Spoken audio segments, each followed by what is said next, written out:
The sun rose blood-red over the western desert on the morning of June 18, 1942, casting long shadows across the sand-choked valleys near Tobruk. For the men of the British Eighth Army, this dawn brought no comfort. Field Marshal Erwin Rommel's Afrika Korps had been pushing relentlessly eastward, and the situation had grown desperate.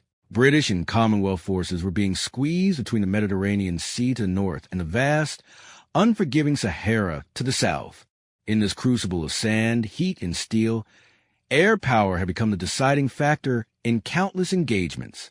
The Royal Air Force's Desert Air Force, operating from dusty, improvised airstrips scattered across Libya and Egypt, flew sortie after sortie against German and Italian ground forces. Their arsenal included Bristol Blenheim light bombers, obsolete but still operational, and the increasingly vital American-made Douglas A-20 Boston medium bombers that were arriving through Lend-Lease agreements. But it was another aircraft that would write itself into the annals of military aviation history during this period. The North American B-25 Mitchell medium bomber. Named after controversial American air power advocate General Billy Mitchell, this twin-engine aircraft had a wingspan of 67 feet 7 inches, was powered by two Wright R-2600-13 radial engines producing 1,700 horsepower each, and could carry up to 3,000 pounds of bombs. Its maximum speed of 272 miles per hour and service ceiling of 24,200 feet made it a formidable platform for both strategic bombing and tactical ground attack missions. On this particular morning, Squadron Leader James Jimmy Cutler of No. 12 Squadron South African Air Force stood outside his tent at Landing Ground 106, approximately 40 miles south of Tobruk. The 27-year-old pilot from Johannesburg had logged over 600 combat hours since arriving in North Africa 9 months earlier. His crew, Navigator Flight Lieutenant David Michaels, Bombardier Sergeant Peter van der Merwe, Radio Operator Corporal Thomas Henning, and Tail Gunner Sergeant Willem Billy de Wet had flown together for the past 4 months, completing 23 missions over enemy-held territory. What made this crew particularly noteworthy wasn't their experience or their aircraft's capabilities. It was the unconventional thinking of their 22-year-old tail gunner, Billy de Wet, a farm boy from the Orange Free State who had joined the South African Air Force in 1940 with dreams of becoming a pilot.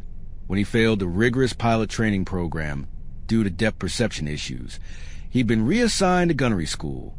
There, instructors quickly noticed something unusual about the young recruit. He possessed an almost preternatural ability to calculate deflection angles and lead times for moving targets. As Cutler would later recall in his 1967 memoir, Desert Thunder, Billy was different from the other gunners I've flown with. Most tail gunners were defensive. Their job was to protect the aircraft from enemy fighters attacking from behind. Billy saw his position differently. He'd spend hours studying our gun cameras, analyzing not just aerial targets but ground movements. He was obsessed with understanding how the .50 caliber worked against armor. The Browning M2.50 caliber heavy machine gun mounted in the tail position of their B-25C Mitchell was a formidable weapon. Fed from ammunition boxes containing 600 rounds of linked belts, this air-cooled machine gun fired at a rate of 450 to 600 rounds per minute. Each round weighed approximately 4 ounces and left the barrel at a muzzle velocity of 2,910 feet per second. Standard ammunition loads included a mix of armor-piercing incendiary API, armor-piercing AP, and tracer rounds. During the previous 3 weeks, de Wet had repeatedly approached Cutler with an unusual request: permission to experiment with different firing patterns during strafing runs. Standard doctrine called for sustained bursts of 3 to 5 seconds when engaging ground targets, conserving ammunition while maintaining accuracy. De Wet wanted to try something different, short, precise bursts of 3 to 7 rounds at specific intervals, targeting not the armor directly but what he called weak points: vision ports, engine grills, track assemblies, and turret rings. The brass wouldn't hear of it, Cutler remembered. Our gunnery officers thought Billy was out of his mind. They'd say, "Sergeant, your job is to keep Messerschmitts off our tail, not to redesign anti-tank tactics." But I'd seen what that kid could do with a gun. I told him, "If we ever get into a situation where conventional tactics aren't working, you have my permission to try your method." but only if I give the order. That order would come sooner than either man expected. The morning briefing at 0600 hours brought grim news. German reconnaissance had reported a massive panzer column, elements of the 15th Panzer Division and 21st Panzer Division, moving northeast along the Tri-Capuzzo, an ancient caravan track that now served as a major supply route. Intelligence estimated between 40 and 60 tanks, including the feared Panzer IV Aus. F2 with its long-barrel 75mm KWK 40 gun, accompanied by half-tracks, supply trucks, and self-propelled anti-aircraft guns. Wing Commander Harold Preston, a grizzled veteran of the First World War, who now commanded the airfield's bomber operations, stood before the assembled crews with a map marked in red grease pencil. "Gentlemen," he began, his South African accent thick and measured, "Rommel is making his move. This column represents a significant portion of his armored reserve. If they reach the forward positions at Akroma, our boys on the ground will be surrounded. High Command has designated this operation backbone. Every available bomber will participate. If you're finding this deep dive into forgotten World War II stories valuable, please consider subscribing. It helps us continue bringing these incredible true accounts to light." The mission parameters were straightforward but dangerous. 12B, 25 Mitchells would attack in 3 waves of 4 aircraft each, approaching from the northeast at 8,000 feet before diving to 3,000 feet for bomb release. Fighter escort will be provided by 6 Curtiss P-40 Warhawks of No. 112 Squadron RF, called Sign Shark Squadron, famous for their distinctive shark-mouth nose art. Cutler's crew would fly in the second wave, aircraft designation Baker 7-3. Their ordnance load consisted of 12 250-pound general-purpose bombs with instantaneous fuses, designed to explode on contact rather than penetrating before detonation. The mission was scheduled to commence at 0930 hours, giving the crews 90 minutes to pre-flight their aircraft, load ordnance, and prepare for what Preston called a textbook medium-altitude bombing run. But textbook missions rarely survive contact with the enemy, and the Afrika Korps was commanded by the most unpredictable general in the German Wehrmacht. As the crews dispersed their aircraft, none of them knew that within 3 hours, one tail gunner's unauthorized tactics would rewrite the manual on aerial anti-armor warfare. The temperature was already climbing past 95 degrees Fahrenheit as ground crews hauled the bombs from their storage revetments to the waiting aircraft. Billy DeWitt sat in the sparse shade beneath Baker 7-3's tail section, methodically cleaning his twin .50 caliber guns for the 3rd time that morning. His logbook, worn and stained with gun oil, lay open beside him. On the last page, he'd sketched detailed diagrams of German tank vulnerabilities, measurements he'd compiled from gun camera footage and intelligence reports. No one paid much attention to the young sergeant. In less than 4 hours, his name would be known throughout the Desert Air Force.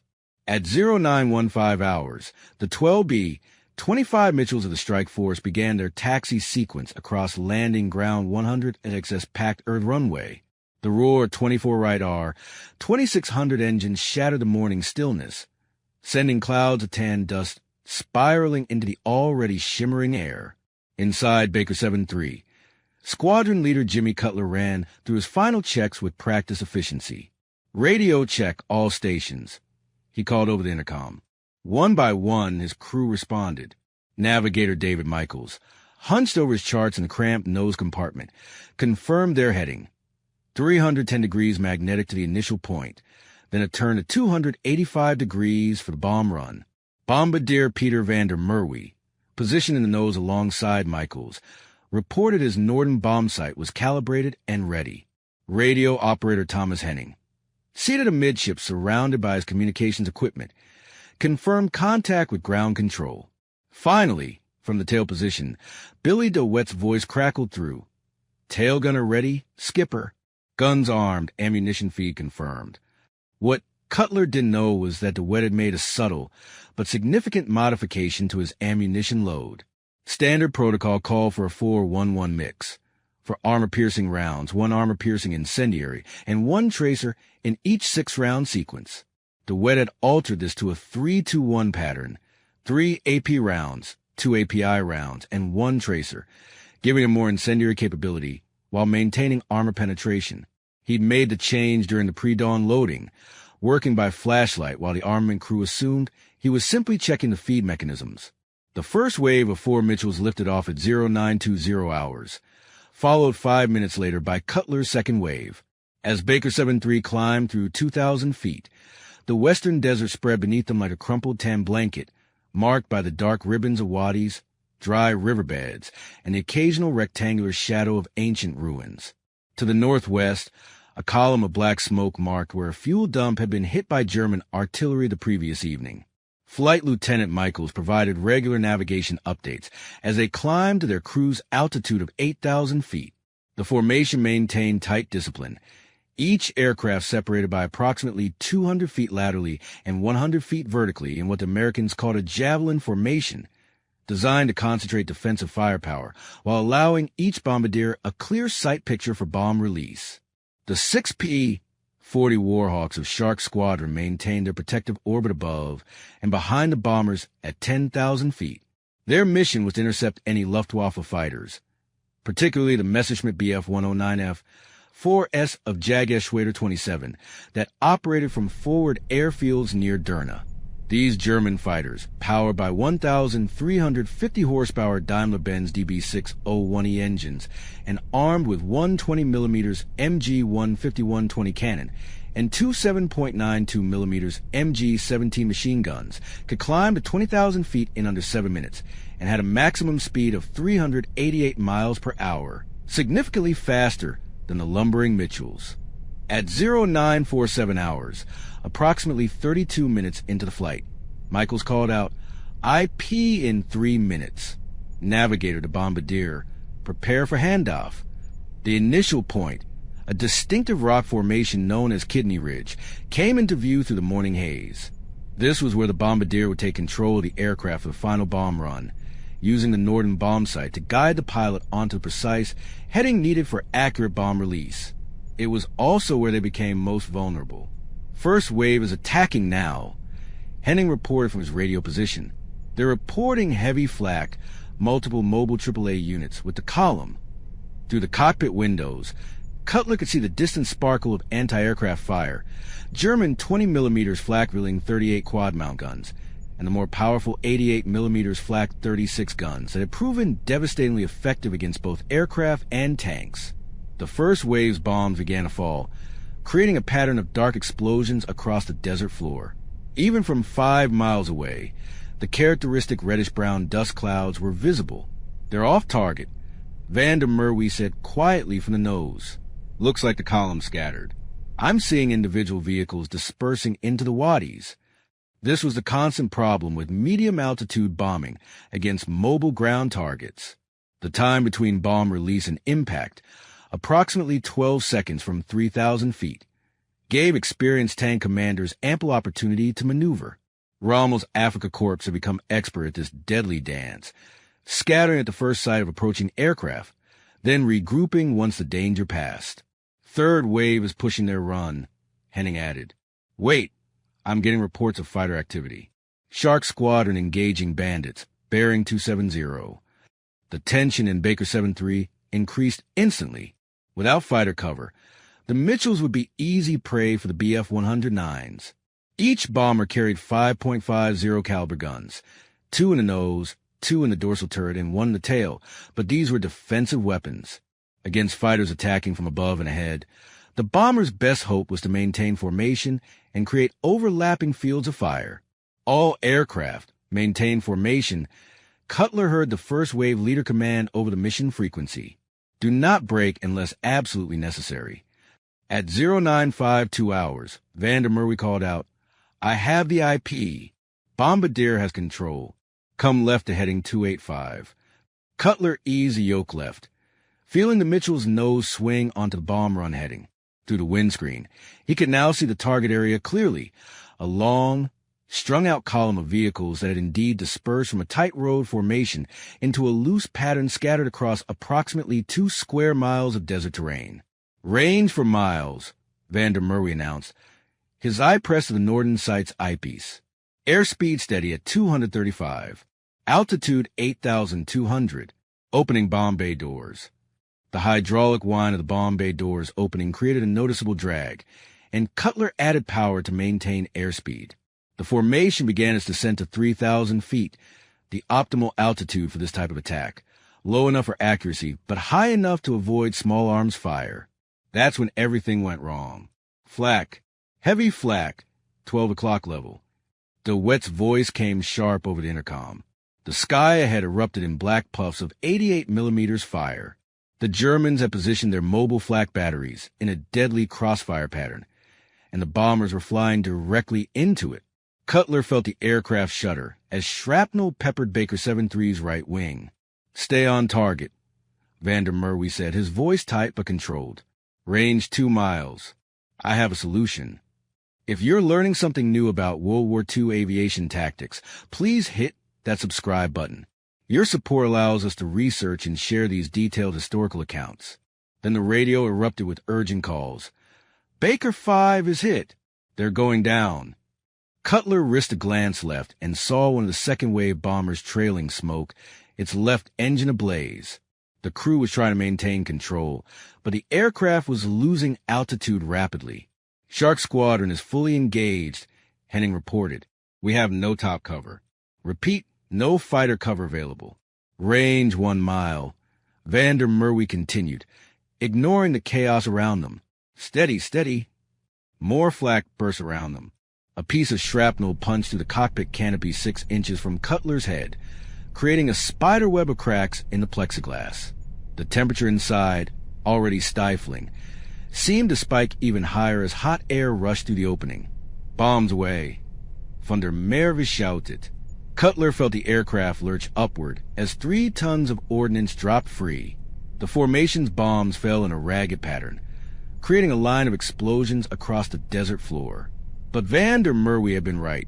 The Germans had scattered too effectively. Most of the bombs fell on empty sand or destroyed already abandoned vehicles. "Bombardier to pilot.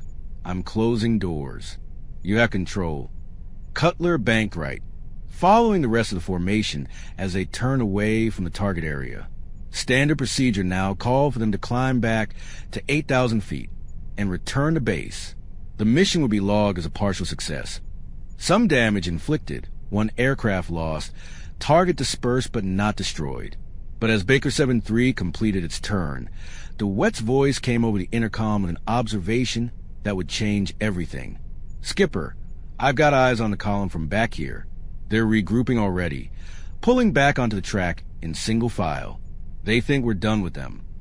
Cutler glanced at his fuel gauge. They'd burned more than expected fighting the headwinds, but they still had enough for perhaps 15 more minutes over the target area. He thought about the British troops at Akroma, already preparing for a panzer assault they couldn't hope to stop without air support. He made a decision that would later be both celebrated and criticized by high command. "All aircraft," this is Baker 7-3 actual, "I'm breaking formation for a single low-level pass. Do not follow. Return to base as planned." "Jimmy, what the hell are you doing?" came the voice of the first wave leader. "Something that needs doing," Cutler replied, then switched to intercom. "Crew, we're going in low. Billy, you wanted a chance to try your theory. You're about to get it. How low can you work?"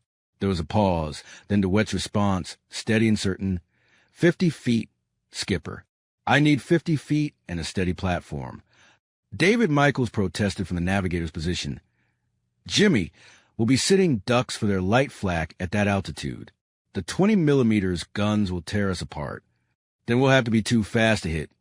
Cutler said, pushing the yoke forward and advancing the throttles to maximum continuous power. "Billy, you're about to get your chance to prove that farmers know more about killing tanks than the brass does. Don't make me regret this." As Baker 7-3 dug toward the desert floor, its twin engines screaming, the reformed German column stretched out below them like a steel serpent, completely unaware that they were about to encounter a new form of aerial warfare that no doctrine or training manual had ever anticipated. Baker 7-3 screamed down through 6,000 feet, its airspeed indicator climbing past 280 miles per hour, beyond the Mitchell's recommended maximum speed in level flight. The desert floor rushed up to meet them with terrifying speed, every rock and wadi becoming knife-sharp in the crystal-clear North African air. 50 feet. Cutler announced, pulling back on the yoke with both hands. The G-forces pressed the crew into their seats as the bomber transitioned from its dive into a level trajectory that skimmed the desert surface. At this altitude, the Mitchell's twin propellers kicked up enormous rooster tails of sand and dust, creating a visual wake that stretched behind him like a comet's tail. From his tail gunner position, Billy DeWitt had an unobstructed view of what lay ahead. The German column had indeed reformed, believing the air attack was over. Through his gun sight, he counted 23 tanks, a mix of Panzer III Ausf, J models with their 50mm KWK 39L/60 guns, and at least 7 of the more dangerous Panzer IV Ausf. F2S with their long-barreled 75mm guns that could penetrate any Allied tank in North Africa. Behind the armor came the softer targets. SDKFZ 251 half-tracks carrying infantry, Opel Blitz 3-ton trucks loaded with supplies and ammunition, and at least 4 mobile anti-aircraft vehicles. The feared SDKFZ 71 half-tracks mounting quad 20mm flak-reeling guns. The column stretched approximately 800 meters along the Tri-Capuzzo, moving at what DeWitt estimated was 15 kilometers per hour, standard cruising speed for a mixed mechanized formation. They were spaced at roughly 30-meter intervals. Textbook tactical dispersion that prevented a single bomb from destroying multiple vehicles while maintaining unit cohesion. Range 2,000 meters and closing, DeWitt called out, "I have visual on the entire column.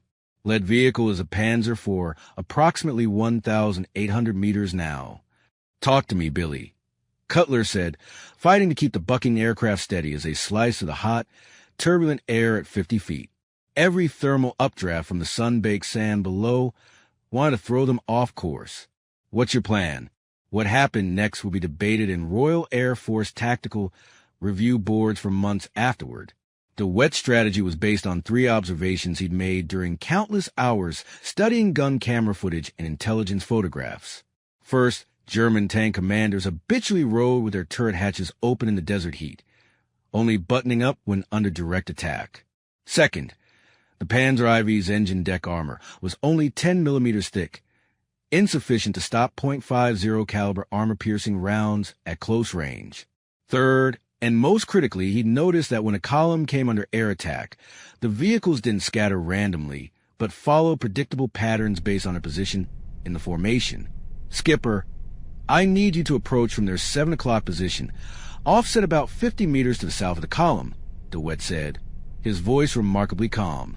"Maintain exactly 50 feet. When I call, steady, hold that altitude, and heading no matter what. Don't deviate even if we take fire." "You're asking me to fly parallel to a Panzer column at 50 feet, Cutler replied. "Do you understand what their 20mm guns will do to us?" "I'm counting on them not having time to depress their guns low enough," DeWitt answered. "We'll be past them before they can track us. But I need that steady platform, Skipper. I can't work with you jinking around." Peter van der Merwe's voice came from the nose. "He's right about the gun depression. The flak-reeling can engage targets below about 15 degrees when mounted on a moving vehicle. At 50 feet and our closure rate, we'll be in their dead zone. 1 pass." Cutler said firmly, "We get 1 pass at this. Then we're climbing out and going home. Billy, make it count." "Range 1,000 meters. DeWitt called. Through his gun sight, he could now see individual details on the German vehicles. The lead Panzer IV's commander was visible in the turret hatch, probably scanning the sky for returning bombers. Behind it, the column continued its steady advance, completely unaware of the Mitchells screaming toward them at wave-top height. DeWitt's hands moved with practiced precision across his twin .50 caliber guns. He'd test-fired them during the climb out from Landing Ground 106, confirming both weapons were feeding smoothly from their 600-round ammunition boxes. The M2 Browning was a masterpiece of American engineering, designed by John Moses Browning in 1918 and refined throughout the 1920s and 30s. It could fire a half-inch diameter projectile with enough kinetic energy to punch through engine blocks at 500 meters. But DeWitt wasn't planning to use them the way doctrine prescribed. Standard anti-vehicle strafing called for long bursts, 15 to 20 rounds, walking fire across a target to ensure hits. This approach worked against unarmored trucks and personnel, but it was wasteful against armored vehicles where most rounds simply ricocheted off thick steel plate. DeWitt's method was different. He planned to fire in precise 3-round bursts, each burst aimed at specific vulnerable points he'd identified through months of study. The .50 caliber API rounds, armor-piercing incendiary, contained a small explosive charge that would detonate on impact. If he could place these rounds into engine grills, vision ports, or the thin top armor of engine decks, the results would be catastrophic. "Range 500 meters, he called out. "Stand by for steady flight." Cutler adjusted their approach angle slightly, bringing Baker 73 onto a course that would pass down the left side of the German column at a distance of approximately 40 meters, close enough for devastating accuracy, far enough to avoid collision with any vehicle that might swerve. "Range 300 meters. Steady, steady." The German column suddenly became aware of the approaching bomber. The lead Panzer IV's commander dropped into his turret and slammed the hatch shut. Behind him, vehicle commanders shouted warnings. The SDKFZ-7 of one anti-aircraft vehicles tried desperately to swing their quad 20mm guns toward the approaching threat, but van der Merwe had been right. At this altitude and closure rate, the Germans simply couldn't depress their weapons fast enough. "Steady," DeWitt shouted. Cutler locked the controls, his hands white-knuckled on the yoke. Every instinct screamed at him to jink, to weave, to take evasive action. But he held Baker 73 in a perfectly straight and level trajectory at exactly 50 feet above the desert floor. DeWitt's world narrowed to the circle of his gun sight. The lead Panzer IV filled his vision for a split second. His fingers squeezed the trigger in a controlled 3-round burst. The twin .50 calibers thundered, their muzzle flash visible even in the bright desert sunlight. The burst wasn't aimed at the turret or the glassy plate, the heavily armored front sections, but at the tank's rear deck, where the engine compartment's thin armor was vulnerable. 3 rounds, 2 armor-piercing incendiary, 1 tracer. The tracer allowed DeWitt to confirm his point of aim. He watched the round strike the Panzer IV's engine deck in a tight group no larger than a man's fist. For a moment, nothing happened. Then the tank's engine compartment erupted in flame as the API rounds ignited fuel vapor and engine oil. Thick black smoke poured from the stricken vehicle as it lurched to a halt, its commander and crew scrambling to evacuate before the internal fire reached the ammunition storage. But DeWitt was already tracking his second target. 3 seconds had passed. Baker 73 was now aligned with Panzer III, traveling at 285 miles per hour, approximately 418 feet per second. He had perhaps 3/4 a second to acquire, aim, and fire before the angle became too acute. His fingers danced on the triggers again. 3-round burst, this time aimed at the Panzer III's side armor, specifically the thin plate protecting the suspension and drive sprocket. The round struck with precision, and though they didn't penetrate the fighting compartment, they shattered the tank's track assembly. The Panzer III slewed violently to the left as its broken track flailed uselessly, the vehicle now effectively immobilized. "Keep it steady."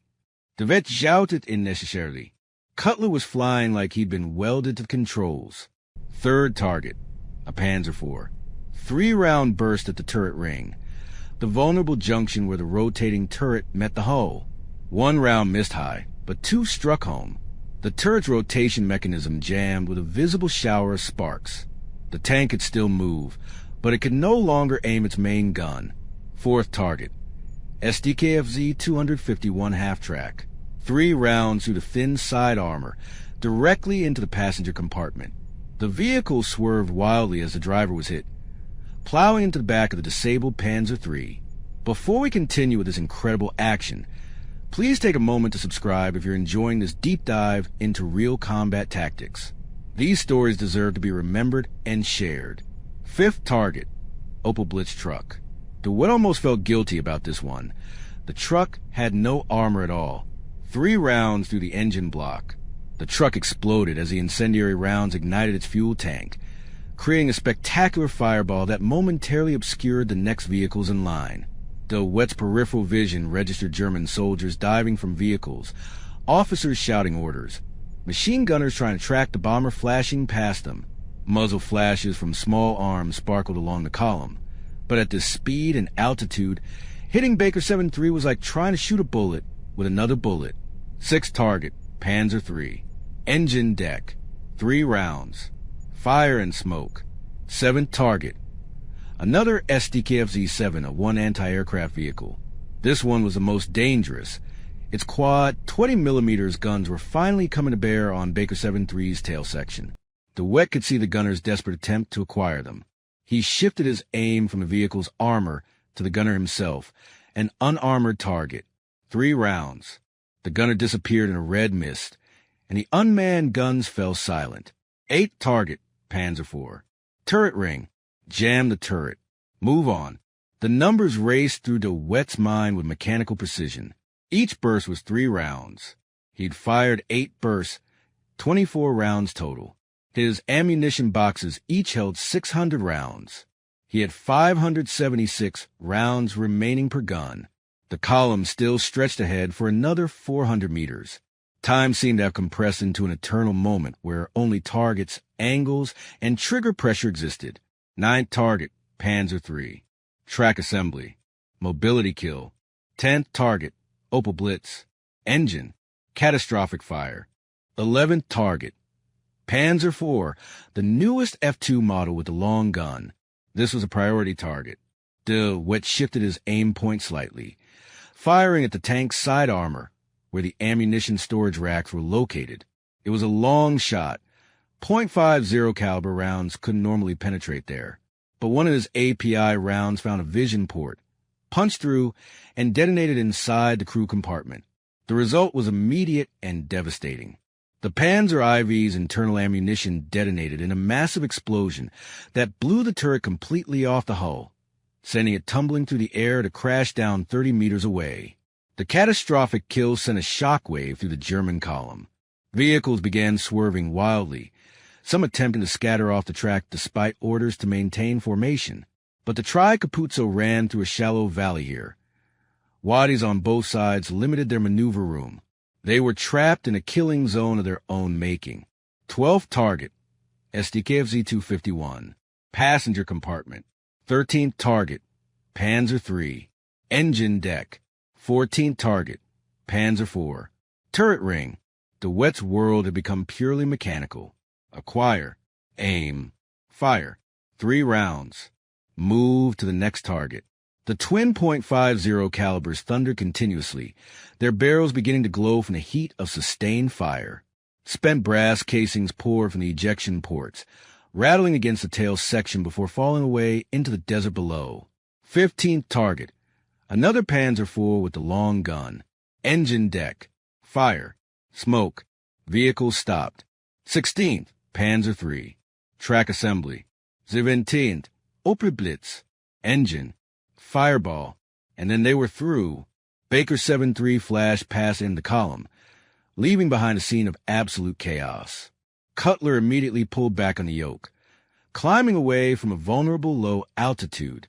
As they climbed through 500 feet, the entire crew could see the destruction spread out behind them. The Tri-Capuzzo was obscured by smoke from at least 9 burning vehicles. Disabled tanks sat at odd angles, some still trying to move on broken tracks. The column had effectively ceased to exist as a coherent fighting formation. Personnel were everywhere, some fighting fires, others providing first aid, still others simply staring in shock at the bomber disappearing into the eastern sky. "My God!" David Michaels whispered from the navigator station. "Billy, what did you just do?" DeWitt didn't answer immediately. He was checking his ammunition expenditure. 17 targets. 51 rounds fired. 549 rounds remaining per gun. He'd used less than 9% of his ammunition to stop an entire Panzer column. "I prove a theory, sir," he finally said quietly. "That's all." The flight back to landing ground 106 was the longest 37 minutes of squadron leader Jimmy Cutler's life. Baker 7-3 limped eastward at 6,000 feet, its right engine running rough from shrapnel damage sustained during the initial bombing run.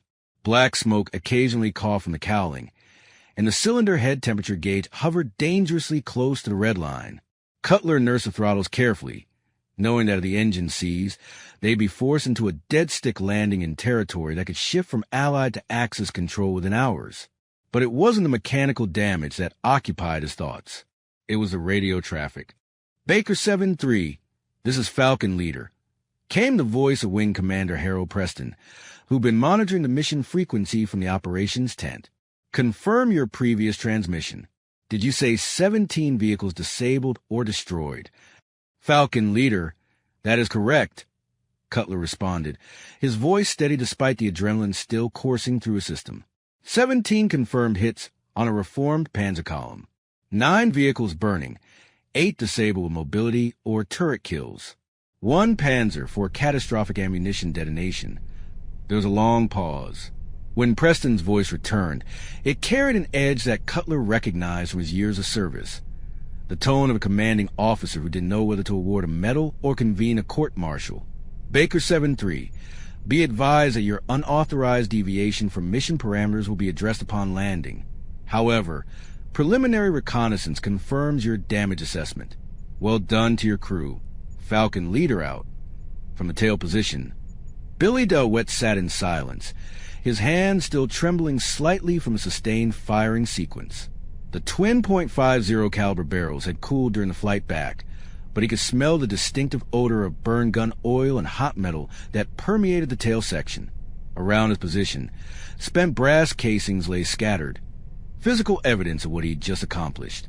Flight Lieutenant David Michaels crawled back through the narrow fuselage tunnel to check on the tail gunner. What he found was a young sergeant methodically cleaning his weapons with an oil-soaked rag, his movements precise and mechanical, as if what had just occurred was simply another training exercise. "Billy," Michaels said, having to shout over the engine noise, "do you understand what you just did back there?" DeWitt looked up, his sun-weathered face showing no emotion. "I engaged enemy armor with anti-material fire, sir. That's my job." "No." Michaels shook his head. "Your job is to defend this aircraft from fighter attack. What you did back there, that wasn't in any manual I've ever read. Where did you learn to shoot like that?" The young gunner was quiet for a moment, then replied, "My father's farm, sir. Orange Free State. We had problems with springbok damaging the crops. You can't stop a springbok with shotgun. They're too fast, too smart. So my father taught me to shoot with his Mauser. He'd say, 'Willem, you don't aim where the animal is. You aim where it could be, and you aim for the parts that matter, the vitals.' I just applied the same principle to tanks."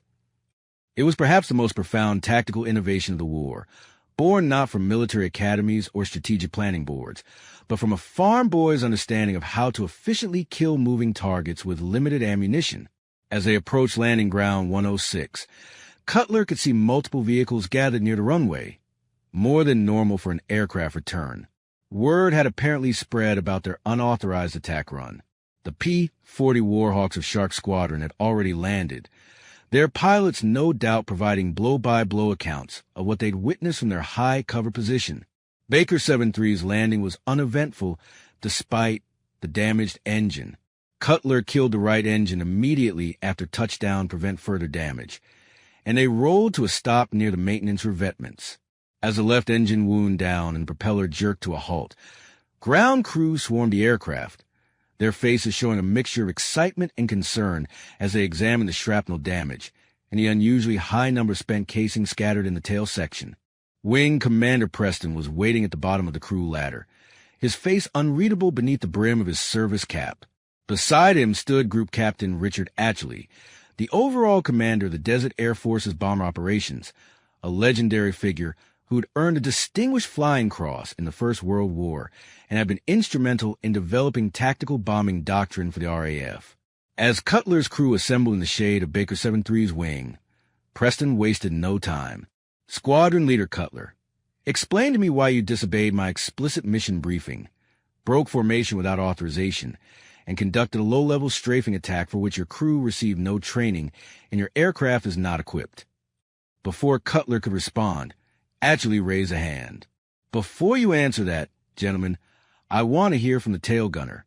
Sergeant DeWitt stepped forward. Billy DeWitt, still in his sweat-stained flight suit, snapped to attention. Sir, actually studied the young sergeant for a long moment. I've been flying combat operations since 1917. Son, I've seen a lot of brave men do a lot of foolish things. What you did today, I can't decide which category it falls into. Walk me through it. How did you achieve 17 vehicle kills with 51 rounds? What followed was a 15-minute technical debrief that would later be transcribed and distributed throughout RAF Bomber Command. DeWitt, using a stick to draw diagrams in the sand, explained his methodology. Sir, the standard doctrine treats aerial gunnery against armor as suppressive fire. The goal is to force the enemy to button up and reduce their combat effectiveness. But the .50 caliber API round carries sufficient kinetic energy to penetrate light armor at close range. I identified 3 primary target areas on German tanks and vehicles. He drew a rough outline of a Panzer IV in sand. First, the engine deck. Top armor on a Panzer IV is only 10 millimeters thick. At ranges under 100 meters, the .50 caliber API will penetrate, and the incendiary component will ignite fuel and lubricants. Second, the turret ring, the junction between turret and hull. It's a mechanical assembly, not armor. Precise fire here can jam the rotation mechanism, turning a tank into a pillbox. Third, vision ports and driver's visors. These are structural weak points necessary for crew visibility. Catastrophic damage here can force crew evacuation or mobility kill. Group captain actually crouched down beside the sand drawing. And the ammunition expenditure? 3 rounds per target. Yes, sir. 3-round bursts provide sufficient precision while conserving ammunition. 2 API rounds for penetration and incendiary effect. 1 tracer for point-of-aim confirmation. At our closure rate, approximately 418 feet per second. I had between 0.75 and 1.2 seconds per target depending on angle and distance. 3-round bursts allowed me to engage, confirm impact, and transition to the next target within that window. And the approach parameters? Actually pressed. Why exactly 50 feet? 2 reasons, sir. First, at that altitude we're below the effective depression angle of German Mobile AAA. Second, it provides optimal ballistics for the .50 caliber at our speed and the target geometry. Higher altitude would have reduced hit probability. Lower altitude would have risked ground collision. Preston interrupted. And squadron leader Cutler's flying? You demanded a steady platform. Do you understand what you were asking? At 50 feet, any defensive maneuvering is impossible. 1 hit from ground fire and the entire crew dies. DeWitt met the wing commander's eyes directly. Yes, sir. I understand. That's why I only asked for 1 pass. I calculated that the German column, having just survived the high-altitude bombing run, would be reforming and focus on sky threats at altitude. They wouldn't expect a low-level gun attack from a medium bomber. We had perhaps 30 seconds of surprise before they could react effectively. I needed to maximize damage in that window. The silence that followed was broken by Atchley's sudden laugh, a sharp, barking sound. Bloody hell. You calculated all of this beforehand. Yes, sir. I've been studying gun camera footage and damage assessments for 4 months. I submitted a written proposal to the gunnery school 3 weeks ago. They rejected it as tactically unsound. Of course they did, Atchley said, standing and brushing sand from his uniform. Because you're proposing that we use medium bombers, aircraft designed for strategic bombing, as anti-tank platforms. It's completely outside established doctrine. He turned to Preston. Harold, I want this crew grounded for 48 hours while we conduct a full investigation. Sergeant DeWitt, you're to provide a complete written technical report, including ammunition expenditure, target selection criteria, and engagement sequences. Squadron Leader Cutler, you'll provide a detailed tactical assessment of the attack profile. Cutler felt his stomach drop. A 48-hour grounding with a formal investigation was often the precursor to disciplinary action, but actually wasn't finished. I'm also recommending Sergeant DeWitt for the Distinguished Flying Medal and Squadron Leader Cutler for a mention in dispatches. What you did was reckless, unauthorized, and tactically brilliant. Now we need to determine if it can be replicated, or if you gentlemen simply got lucky. If you're fascinated by these real tactical innovations that change warfare, please subscribe. Understanding how military history evolved helps us appreciate the courage and creativity of those who served. The investigation that followed would reveal several critical factors that made the Tri-Capuzzo attack unique. First, the German column had indeed reformed prematurely, believing the air threat had passed, a tactical error that Rommel himself would later criticize in his after-action reports. Second, the shallow wadis on either side of the track had limited the Panzer's ability to disperse, creating a target-rich environment that wouldn't normally exist. Third, the wet shooting was, by any standard, exceptional. Analysis of gun camera footage showed an 88% hit rate on intended aim points, far exceeding the 30 to 40% considered excellent for aerial gunnery. But perhaps most importantly, the investigation revealed something that would have far-reaching implications for air-ground warfare. Precision fire from an aerial platform, conducted at extremely low altitude with detailed target analysis, could be more effective than high-altitude bombing against mobile armor formations. Within a week, 3 more crews from No. 12 Squad and SAF were training into WWII's methodology. Within a month, RAF Tactical Memorandum 4742 was distributed to all Desert Air Force bomber squadrons, titled Low Altitude Precision Gunnery Against Armored Vehicles. Within 3 months, specially modified B-25 Mitchells, dubbed Tank Busters, were being equipped with additional forward-firing .50 caliber guns specifically for anti-armor missions. But the real impact wouldn't be felt until much later, when the lessons learned over the Tri-Capuzzo would influence the development of dedicated ground attack aircraft like the Douglas A-26 Invader and inform the tactical doctrine for close air support that would dominate the final years of the war in Europe. On the evening of June 18, 1942, however, none of that was known. Billy DeWitt sat outside his tent, cleaning his service rifle and watching the sun set over the desert. David Michaels approached with 2 mugs of tea, a luxury in the desert, where water was rationed carefully. "Billy," Michaels said, handing him a mug, "I've been thinking about what you said, about your father teaching you to hunt springbok.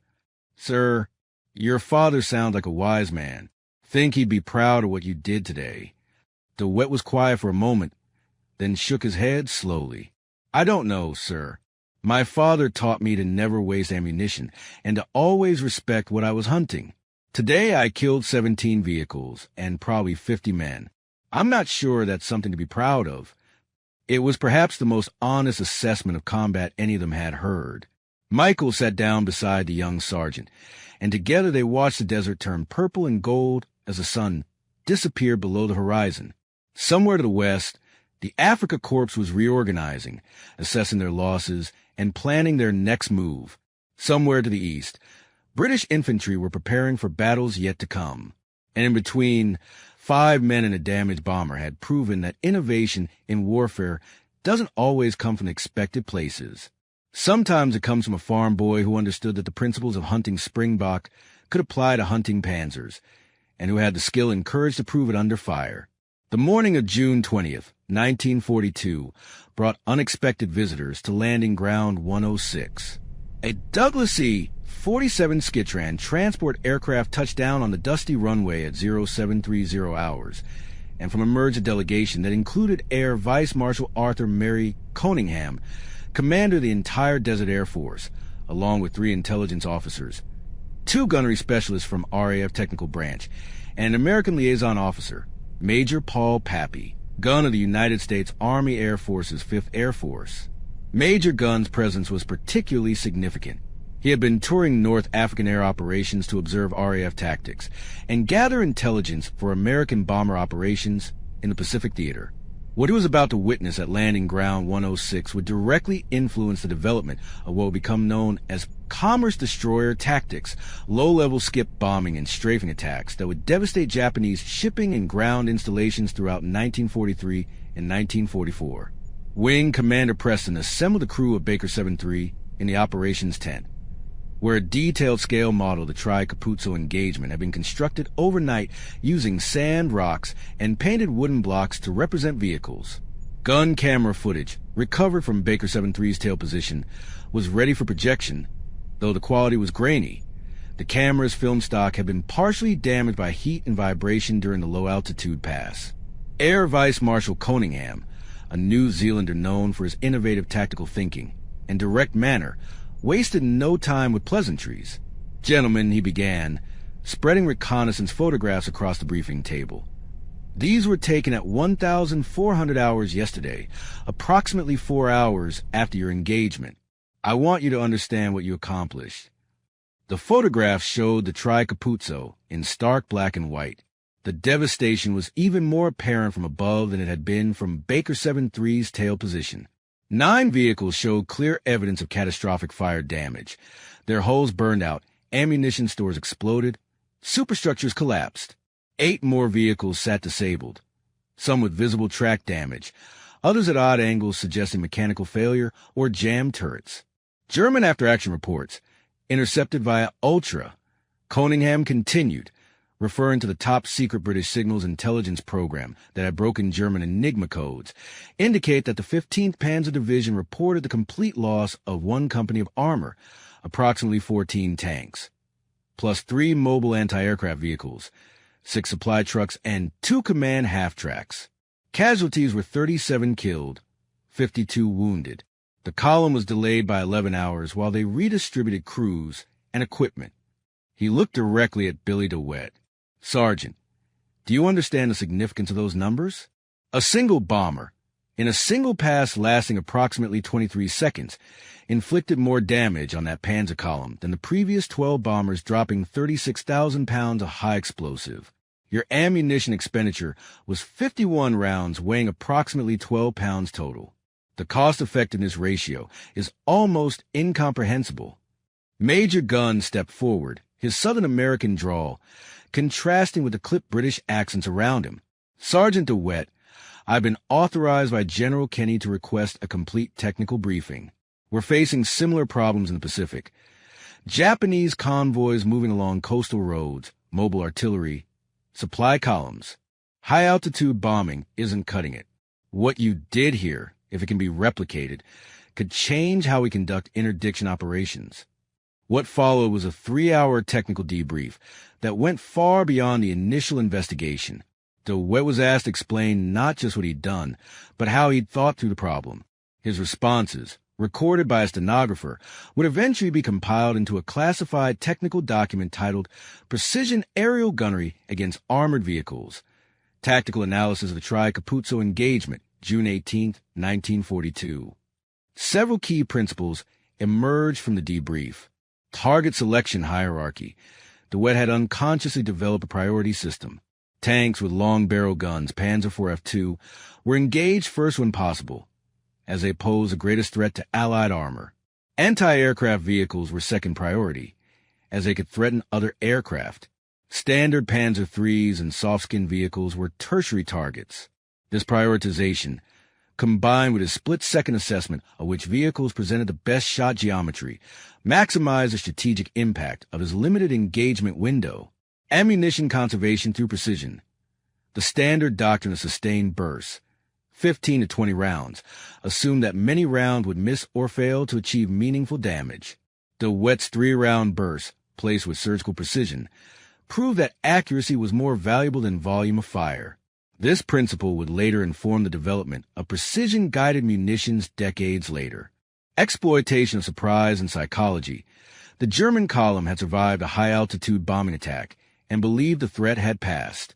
Their reformation into column was a tactical error, but an understandable one given existing doctrine.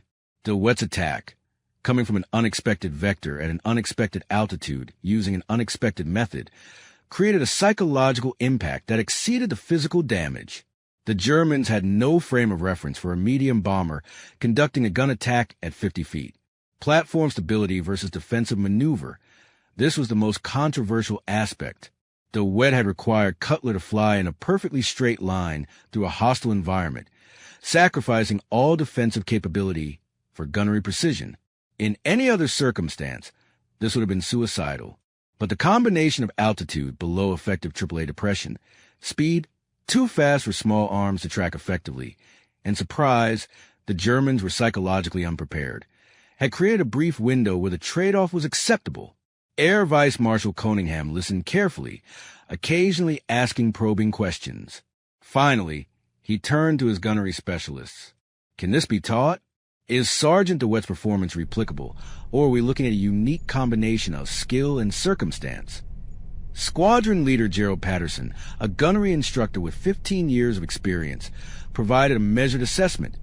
Sir, Sergeant DeWitt's shooting ability is exceptional, probably in the top 1% of aerial gunners in the RAF. However, the principles he's demonstrated are sound and can be taught. We need to develop a specific training program focusing on precision burst control, target vulnerability analysis, and high-speed engagement sequences. I estimate we could train experienced gunners to achieve perhaps 60 to 70% of DeWitt's effectiveness within 3 months. Then make it happen, Cunningham ordered. I want a pilot training program as well. Low-altitude precision flight, steady platform procedures, emergency egress protocols. If we're going to intentionally fly bombers at 50 feet through hostile territory, I want crews who know exactly what they're doing, not cowboys making up as they go along. The comment drew a slight smile from Cutler, who recognized it for what it was, acknowledgement that his unauthorized attack, while successful, had violated every protocol in the book. Major Gunn spoke up again. Sir, with your permission, I'd like to extend an invitation to Sergeant DeWitt to visit our training facilities in Australia. General Kenny is developing modified B-25s with additional forward-firing guns for anti-shipping strikes. Your sergeant's insights could be invaluable. Cunningham considered this. I'll take it under advisement, Major. Right now, Sergeant DeWitt is rather critical to our operations here. But I appreciate the offer and will maintain close coordination on tactical developments. What nobody mentioned explicitly, but everyone in that tent understood, was that DeWitt's survival had been as much luck as skill. The German column had been psychologically unprepared, their anti-aircraft assets poorly positioned, and Baker 7-3's approach angle had been nearly perfect. Attempting to replicate the attack under different circumstances could easily result in catastrophic losses. This tension between the demonstrated effectiveness of the tactic and its inherent risks would define the debate over low-altitude precision attacks for the remainder of the war. Some commanders would embrace it, leading to the development of dedicated ground attack aircraft and tactics. Others would reject it as unnecessarily risky, preferring the relative safety of medium and high-altitude bombing despite its lower accuracy. Before we conclude this remarkable story, I want to ask you one more time to subscribe to this channel. These stories, the real innovations, the real courage, the real tactical evolution of World War II, deserve to be preserved and shared. Your subscription helps make that possible. Over the following months, the crew of Baker 7-3 would fly 23 more combat missions, but never again attempted a low-altitude gun attack. The conditions that had made the Tri-Capuzzo engagement successful, surprise, favorable terrain, enemy tactical error, and exceptional execution, proved impossible to replicate. Other crews did attempt similar attacks, with mixed results. 2 aircraft were lost in August 1942 attempting low-altitude gun runs against German columns near El Alamein, validating the concerns of those who considered the tactic too risky for routine employment. Billy DeWitt was awarded the Distinguished Flying Medal in July 1942, with citation that read, "For exceptional skill and courage in aerial combat, demonstrating innovative tactical employment of aircraft armament, resulting in significant damage to enemy armor formations." He would survive the war, completing 72 combat missions before being rotated back to South Africa in March 1944. After the war, he returned to his father's farm in the Orange Free State, rarely speaking about his service. He died in 1989 at the age of 69, largely unknown outside a small circle of military historians who studied tactical innovations in aerial warfare. Squadron Leader Jimmy Cutler continued flying combat missions until November 1942, when Baker 7-3 was finally retired from service after sustaining irreparable battle damage during a mission over Tunisia. He was promoted to wing commander and spent the remainder of the war training bomber crews in South Africa. His 1967 memoir, Desert Thunder, devoted an entire chapter to the Tri-Capuzzo engagement, ensuring that DeWitt's innovation would be recorded for posterity. The tactical principles demonstrated on June 18, 1942, would influence aerial warfare far beyond North Africa. In the Pacific, modified B-25 Strafer variants, equipped with up to 14 forward-firing .50 caliber machine guns and 75mm cannons, would devastate Japanese shipping and ground installations using tactics that trace their lineage directly to the Wets engagement. In Europe, the development of the Douglas A-26 Invader and later ground attack variants of existing bombers would incorporate hard-won lessons about precision, low-altitude tactics, and target vulnerability analysis. Perhaps most significantly, the Tri-Capuzzo engagement demonstrated a principle that would become foundational to modern close air support doctrine, that precision, timing, and detailed target analysis could be more effective than raw firepower. This principle would echo through decades of military aviation development, from the A-10 Thunderbolt II Warthog of the 1970s, designed specifically for precision anti-armor work, to modern precision-guided munitions that could destroy individual vehicles from miles away. The final word on the engagement came from an unexpected source. In 1947, former General Lieutenant Heinz von Randau, who had commanded the 15th Panzer Division during the North African Campaign, was interviewed by British military historians. When asked about the Tri-Capuzzo attack, he provided a soldier's perspective. We had survived artillery barges, high-altitude bombing, tank battles, and desert storms. We thought we understood all the ways the enemy could kill us. Then one morning, a single aircraft flew down our column at a height where I could have thrown a rock at it, and in less than half a minute, destroyed a company of tanks with a machine gun. It was the most professionally executed attack I witnessed during the entire war. We learned that day that innovation in warfare doesn't come from manuals or academies. It comes from individuals who see problems differently and have the courage to test their theories under fire. On June 18, 1942, in the furnace of the North African desert, a 22-year-old farm boy from South Africa had done exactly that. Using nothing more than keen observation, logical analysis, exceptional skill, and extraordinary courage, Billy DeWitt had demonstrated that sometimes the most effective weapon isn't the biggest gun or the heaviest bomb.